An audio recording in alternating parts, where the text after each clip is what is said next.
Saludo con afecto a Miguel Bárcena, buen amigo, amigo de muchísimos años y uno de los periodistas más completos en el tema del conocimiento ambiental, de lo que tiene que ver con el deterioro de nuestro ambiente, principalmente en México. Miguel, te saludo con afecto, buenas tardes. Querido Víctor Hugo, qué gusto como siempre saludarte, escucharte y estar contigo y con tu audiencia. Miguel, ¿cuál es tu diagnóstico en torno a qué tan bien o qué tan mal hemos hecho en este país este manejo, el manejo de los residuos de todo tipo, y dónde quedarían las responsabilidades si tendríamos que hablar de responsabilidades, claro? Mira, yo empezaría por esto último. Yo creo que la responsabilidad debe ser compartida, debe haber una corresponsabilidad entre el que produce, los que venden, los que distribuyen y los que consumimos, porque cuando tú compras un producto, no solo compras el envase o la lata o el empaquetado, quiero decir, no solo compras el contenido, sino que compras todo lo que le rodea. Entonces, de entrada, te diría que debe haber una corresponsabilidad y no, como en muchos casos, dejársela únicamente al consumidor final. Eso por un lado. Por otro lado, México, aunque muchos no lo sepan o no lo quieran reconocer, México es el país líder en América, no solo en América Latina, sino en América, en cuanto al reciclaje de residuos. México ha hecho un gran avance en los últimos 20 años porque las empresas, sobre todo las más grandes fabricantes de alimentos, bebidas y ciertos productos, han invertido para recolectar sus envases y después poderlos procesar, poderlos reciclar. Te comparto algunos datos que son muy interesantes. Cada persona generamos en promedio 1 kilo diario de residuos, más o menos unas 120,000 toneladas cada día. Y de esos, haz de cuenta que desde la basura, o que le llama a la gente, aunque no todo es basura, yo prefiero llamarles residuos, porque muchos son susceptibles de reciclarse y de volverse a utilizar, el 32%, es decir, 1 de cada 3 cosas que nosotros desechamos son residuos que pueden ser reciclables. Sin embargo, de esos, solo estamos recolectando y reciclando la mitad en el mejor de los casos.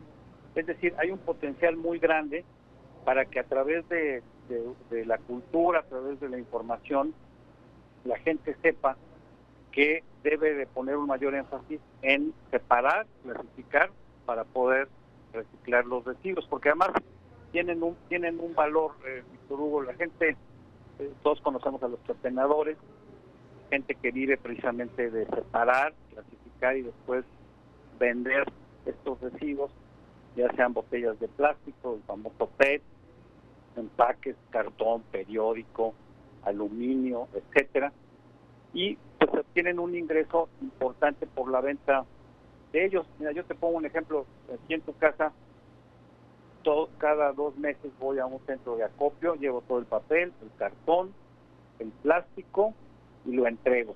Seguro no me van a dar grandes cantidades, pero más o menos se calcula que los residuos tienen como un valor aproximado de 4.50 pesos por kilo aproximadamente.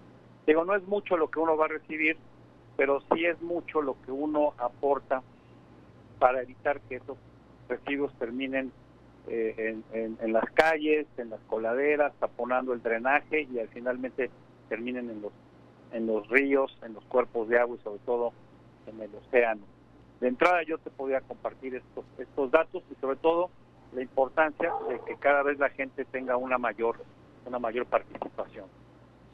¿Dónde podría ser el acento, Miguel? ¿En tratar de desarrollar la cultura del reciclamiento en el ciudadano promedio o en leyes más estrictas, más autoridades, ya sea municipales, estatales, en el manejo de los residuos?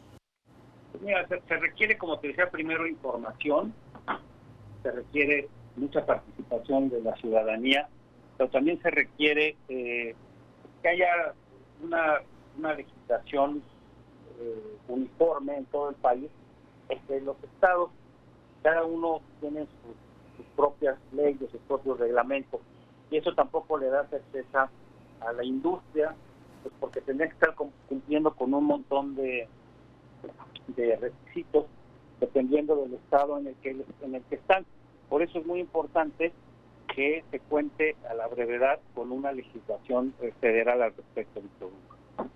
¿Crees, Miguel, que nuestro sector empresarial, nuestras grandes industrias que generan gran cantidad de este tipo de productos, están concientizadas, hacen bien su trabajo o dejan mucho que desear?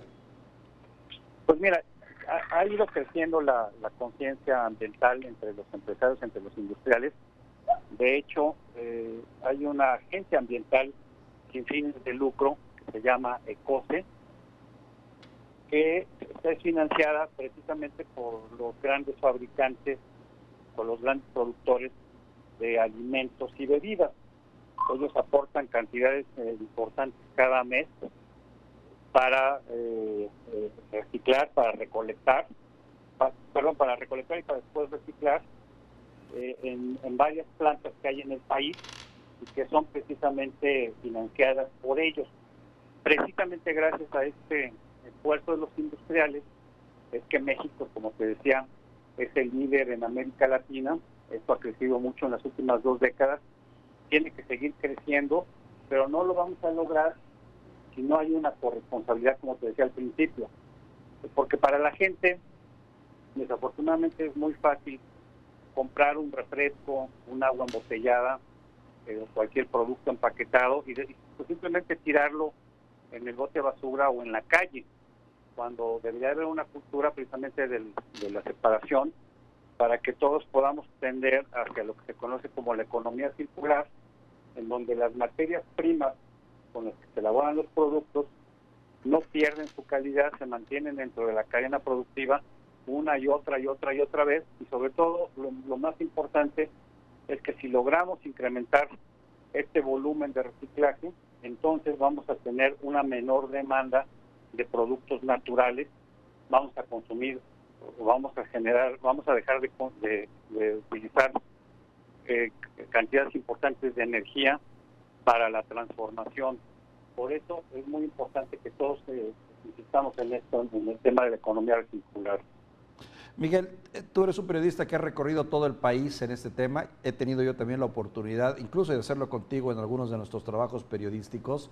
Y recuerdo, por ejemplo, el Cañón del Sumidero, ese precioso lugar que, pues bueno, en ciertos sectores parece que predomina más la basura plástica que el río en sí. ¿Crees que ha cambiado eso? No te he tenido la oportunidad de visitar este lugar, pero en general podríamos decir que nuestros ríos actualmente, nuestros lagos, tienen altos índices de contaminación, ¿no?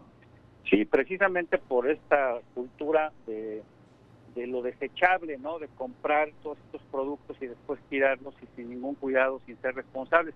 El Cañón del Sumidero es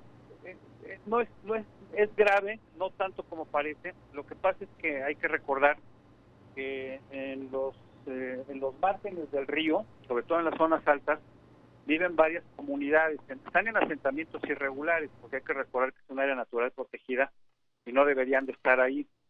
Invaden, se asientan en las partes altas, obviamente no tienen servicios, consumen muchos productos empaquetados, muchos refrescos, agua embotellada, y cuando viene el viento o la lluvia, se lleva todos estos empaques, caen en el río y luego, pues por las características del mismo, que va serpenteando, hay lugares en donde la basura se acumula muchísimo. Hay un esfuerzo permanente de la Comisión Nacional de Áreas Naturales Protegidas, de gente del municipio y del estado, junto con voluntarios, para estar recolectando de manera consistente estos residuos, pero te digo, llega un momento en que son demasiados, se acumulan en algunos lugares, sobre todo en las esquinas, en los recovecos, incluso en un lugar donde hay un nicho que está dedicado a don Miguel Álvarez del Toro, el fundador del Tomata, aquí en Chiapas. Y cuando tú recorres el río, yo lo he hecho en los últimos 4 años consistentemente, te encuentras con estas islas de basura que dejan un muy mal sabor de boca, dan muy mal aspecto, sobre todo a los turistas extranjeros, porque piensan que esto no se está atendiendo, pero sí se hace. El problema sigue estando con las comunidades que están asentadas de manera irregular. Así es. Miguel, te agradezco este intercambio de impresiones y me ha dado mucho gusto poderte escuchar en esta ocasión también. El gusto es mío y chéquense, por ejemplo, hay muchas plataformas educativas como la de COSE, que te digo que tienen muchos tips, mucha información importante para que la gente vaya aspirando cada vez a tener una mejor cultura ambiental. Te mando un abrazo, Miguel. Saludos. Muchísimas gracias. Saludos.